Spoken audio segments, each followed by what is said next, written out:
Hello friends, welcome to my YouTube channel. आज के इस वीडियो में मैं बनाने जा रहा हूँ वीर भगत सिंह की ड्राइंग। तो चलिए दोस्तों, बनाते हैं हम ड्राइंग, जिसके लिए मैं यूज करूँगा ग्राइड मेथड। और ग्राइड मेथड को बनाने के लिए 3 सेंटीमीटर का पॉइंट मार्किंग करूँगा और उसे लाइनिंग में कन्वर्ट करूँगा।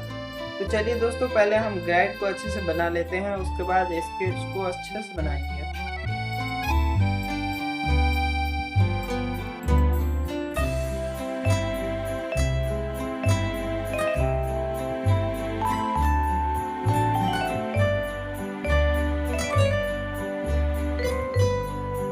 ग्राइड मेथड को अच्छे से ड्रॉ कर लेने के बाद नंबरिंग डालेंगे ऊपर में 1 से 7 तक और ऊपर से नीचे की ओर 1 से 10 तक। तो नंबरिंग डालने के बाद दोस्तों, अब हम इस स्केच को बनाना स्टार्ट करेंगे। शुरुआत हम आई से करेंगे, जो कि है ऊपर में 3 और ऊपर से नीचे की ओर 5। तो चलिए दोस्तों, बनाते हैं अच्छे से इस स्केच को।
फ्रेंड्स, हमारा ये स्केच बनकर तैयार हो चुका है, जो कुछ इस प्रकार का है। आप सभी को कैसा लग रहा है हमारा ये स्केच, कमेंट कर दीजिएगा। और नेक्स्ट वीडियो किस पे आना चाहिए ये भी साथ में कमेंट कर दीजिएगा। मिलते हैं नेक्स्ट वीडियो में, तब तक के लिए सभी को बाय बाय, टेक केयर।